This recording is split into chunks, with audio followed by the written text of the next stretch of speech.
Hello, I'm Michael Redmond, professional 9-dan Go player. In this video, I'll be looking at the final round of the 25th Nongshim Cup. Shin Jinseo played a very good opening and dominated the early middle game, but he got into trouble. There was some excitement later in the game, so that's going to be the focus of my commentary in this game. The board position that we're looking at is Black's turn, and there's a Tetsuji that Black can play in the top right corner. So people can think about that while I introduce the tournament. This year's tournament was started with Xie Erhao of China, winning 7 straight games, and he defeated most of the Japanese and Korean teams. Shin Jinseo was the captain of the Korean team, and he started in the 9th round, defeated Xie Erhao, and went on to defeat the captain of the Japanese team, who was Yuta. And he still had 4 more Chinese players that he had to defeat. And this was the final game. Gu Zihao was the captain of the Chinese team, and he came up last. Okay, so let's take a look at the game. Okay, it's a modern opening, you might say. I sometimes call this an AI opening. I think the top players of the world have researched these openings like this, where people play a lot of 3-3 invasions and star points. They've researched them very deeply and widely. A lot of these players, especially Shin Jinseo, I would expect, probably think of them as a kind of a winning strategy because they're it's very effective because they're very comfortable with the various variations that they get out of it. So this is a Joseki, and when Black pushes, it would be normal shape for White to play here. This would be a slightly more volatile variation where Black might cut at f14. It could get into a bit of a fight. But White played a more tight move. So this is a safer move, and it keeps things simple. And Black played here. So this is the position that I was showing at the start of the video. If you want to think about it a bit longer, you can pause the video right now because I'm about to give the answer. Okay, now I'm going to continue with the game. Black played the attachment here. So this is actually a Joseki. So it's a part of the 3-3 point Joseki. The normal Joseki for White after that is to push through here. So that would be the normal move. The game move is actually different. And I think I have an idea of what White was thinking about at this point. So White was Gu Zihao. So this is the normal Joseki. And Black would cut here, threatening R18. And if White cuts here, this is what I would call the normal Joseki that involves a ladder. So the ladder I'm talking about is when Black tries to capture the White stone 9 in a ladder like this. And it turns out that the ladder favors White. So if Black plays 12 and the ladder doesn't work, this is not good. When the ladder doesn't work, what Black should do is that he should play here. Not quite as good as capturing the ladder. And that makes this playable for White when the ladder is good. So White could have taken this choice. I think the big difference between this variation and the game is that in this variation, Black has Sente. So Black can play this big move on the left side. So this is a big move that expands Black's potential on the left side, and it reduces White's potential on the bottom side. So it's a big move. Taking Sente to get to these big points is pretty important. And so in the game, White just cut here. This is a variation that is going to give Black a good position locally, but it's going to take Sente for White. So that's the difference here. So Black connected and White extended. So this makes a living shape for White in the top right corner, and Black extended to the top side. So what White has accomplished in this Joseki variant is that Black has less potential on the right side of the board, and White has Sente. So White wanted to get to this point. This move, not only does it reduce Black's potential on the left side, it spreads out into the center. So White's potential with the position on the bottom side is expanded.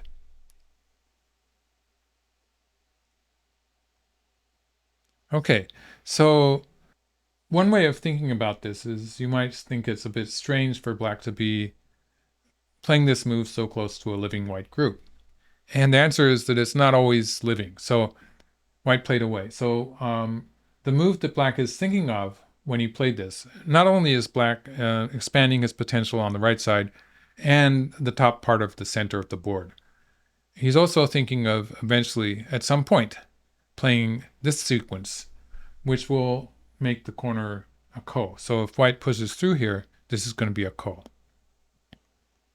Sometimes white can try to make eyes with this. So black might have to deal with that potential before playing at one. But this is something that can sort of disappear naturally as black tries to surround the right side. So for instance, playing here at some point would be a big move that would, if black had established a territory on the right side of the board, it would be a big move. And then next, black would have R18. So in that way, R18 is a kind of a pending threat in this variation. Okay, so black jumped out. Black is starting to dominate the center of the board, and so has this position on the top side, which has potential to spread out into the center.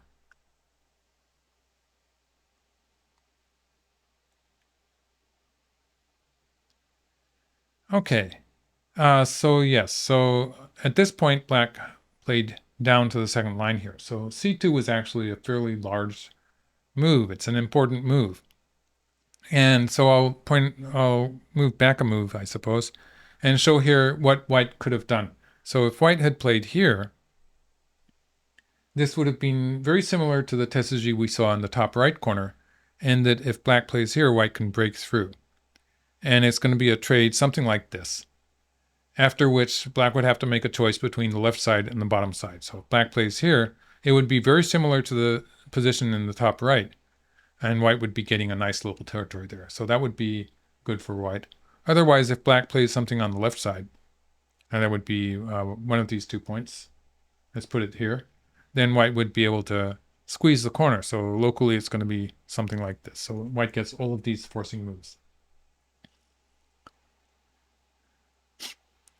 So that's why this was a big move. Obviously, it's also looking at jumping in at e2. White answered directly. So this was actually why it was getting pushed around a little bit. It became relatively easy for black. So black has solved his potential problem in the lower left corner, and now he's free to reduce white from the center. So that's what he did. And so this was relatively easy. This black group in the center, it's not actually a weak group. So it's sort of actually forming a borderline for a potential black territory in the center of the board. So it's not a group that can be attacked very easily.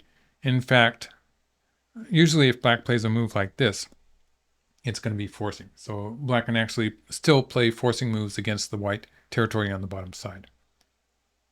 White's potential there is being reduced severely. So answering here was a bit too passive, and I think it would have been much better for white to dominate the center in this variation. So in this case, white would lose some territory on the second line, but would be keeping a kind of a band of territory there towards the center. And this would have an effect on black's potential on the top part of the center also. So it's reducing black's potential in this area, for instance. Okay, so this was well positioned, and things are going according to plan for black. Black has a small lead, so black is a few points ahead, and white is forced into a kind of a passive strategy here because black has this huge area. So like if white does not move into it fairly soon, then we can see that black's going to be starting to map out a large area there on the top. So that's what white is doing with this move.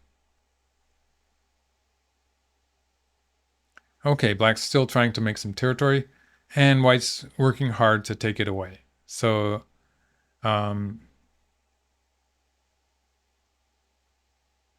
right, so this is an interesting move. I think the idea is just to get some extra forcing moves here with moves like k7 or f4 5 being forcing moves for white later on. So just trying to get a little extra there. Black did not answer directly, but bumped against white. So this was a strong move. And black connected up. So this is going to link up, actually. It's going to take some time, but it is going to link up to the two stones. Because if white cuts here and black plays here, white could capture by playing something like this, but white would be losing territory on the bottom side, and that white group on the left would be a bit dangerous for white. So white wouldn't really be gaining anything in this case. Or if white played here, cutting at one filled a liberty. So black can attack like this, and this would be bad for white. So white could not go out and cut it directly, so that's why this move was working. It was interesting to see that Karago wanted black to play here.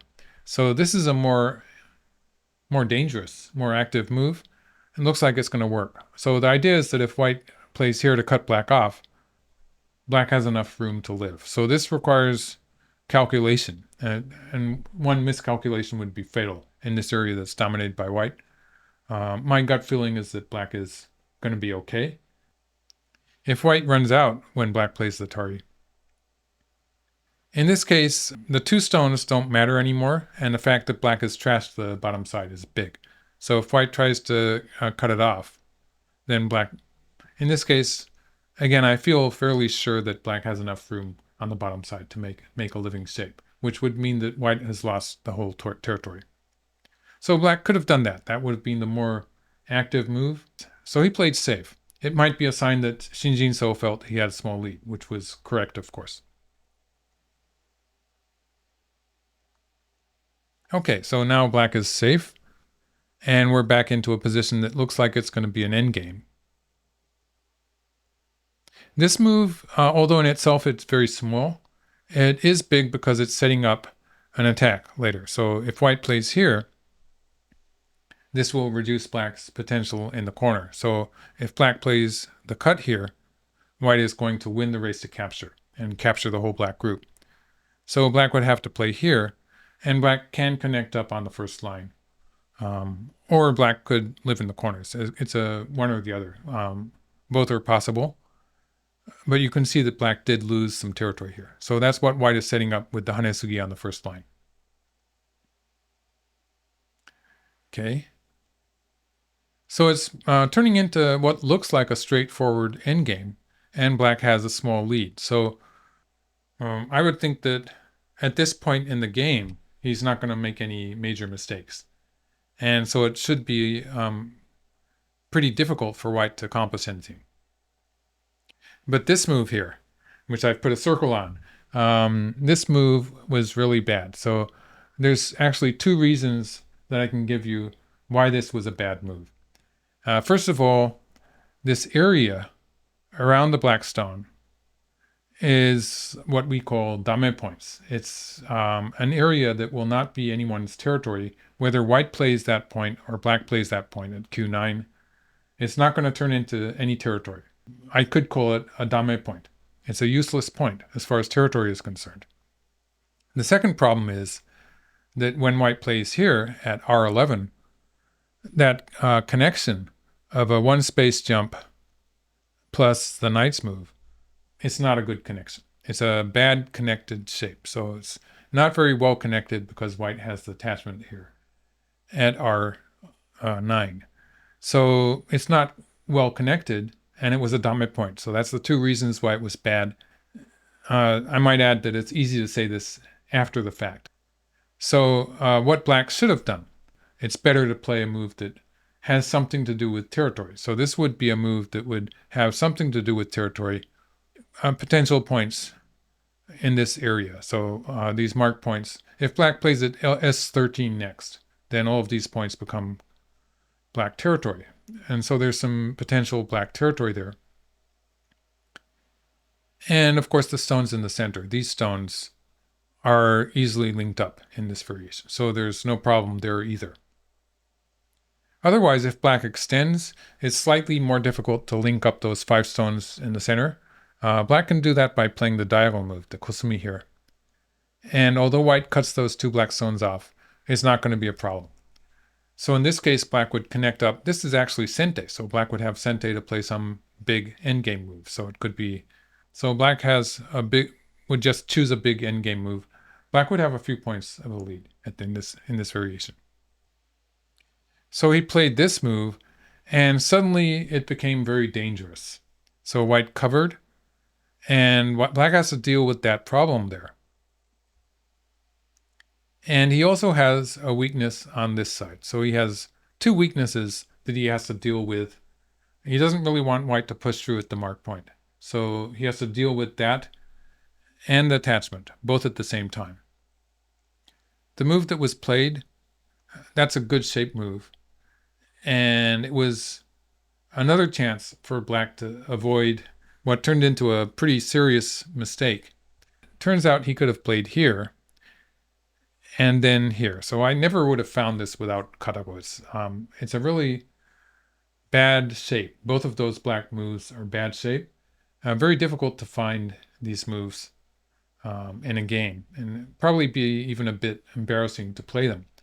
But the thing is, they actually function. So if white were to play here, black would be connected on that side. So black has sort of gained a move by playing the vulgar kosumitsuke at 1, the attachment there, protected the cut, and he's protected the other cut with 3. So why does it have to be at 3? The answer to that is that if white pushes through here, the stone at 1 is functioning for the time being, white can play an Atari here and cut.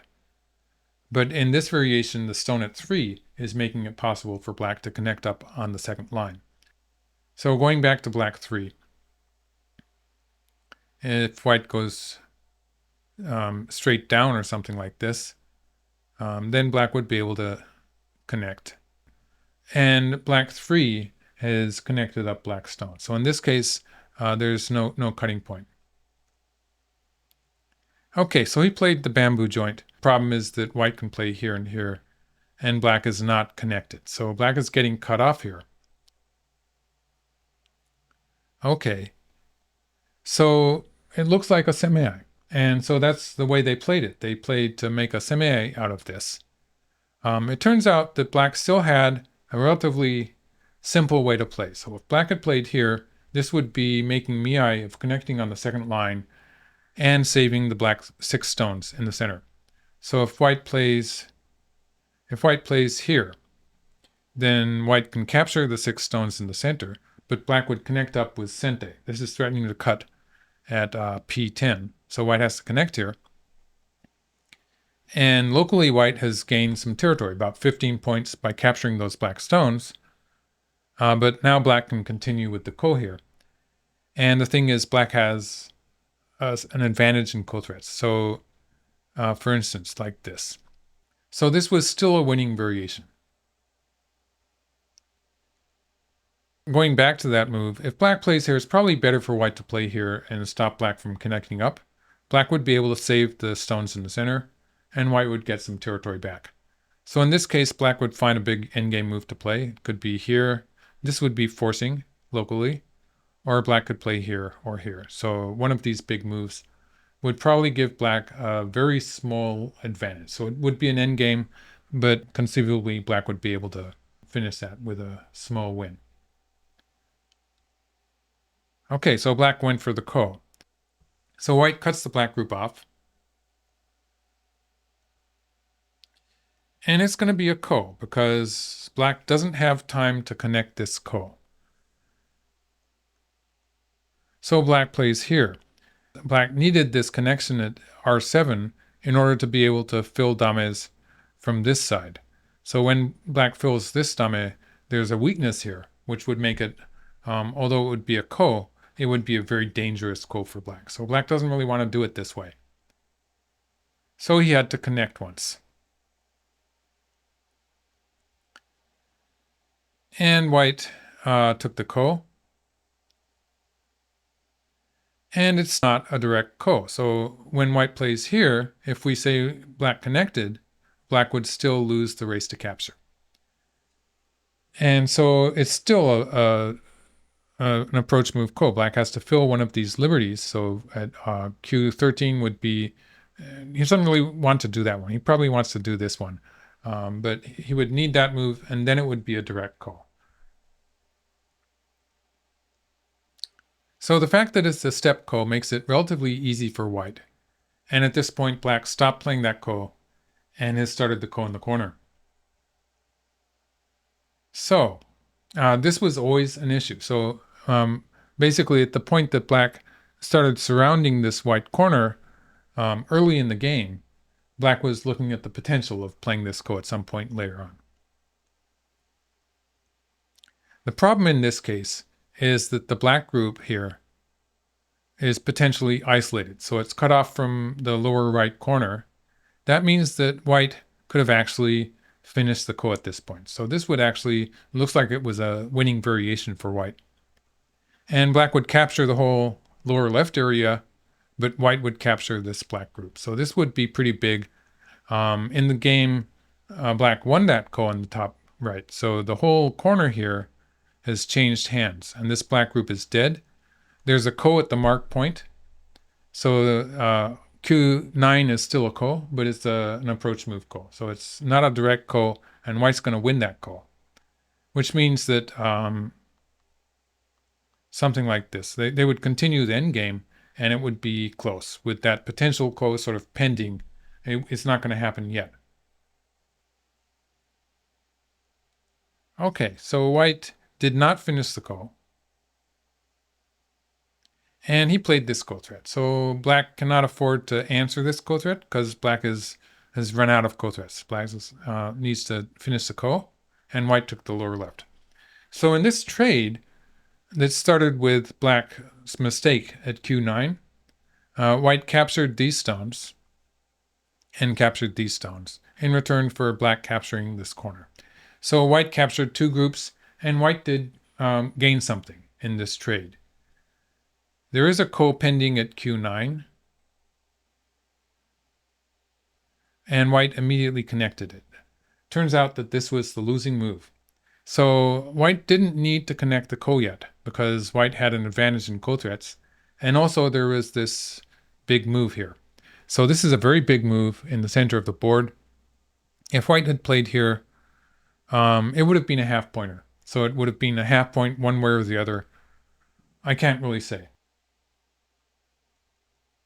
So connecting a ko was the losing move.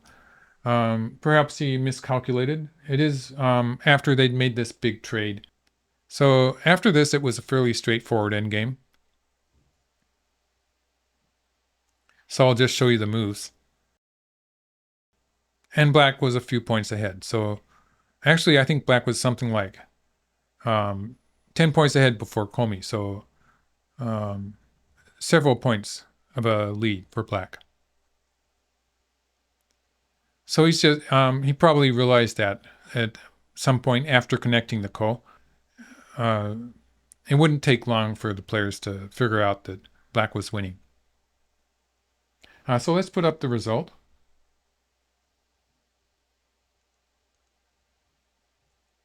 And they're about to finish the game. So at this point, black was just securing the second eye at S12 so as to not have to put any stones inside the black territory in the top right. And they're finishing the game. At which point white resigned.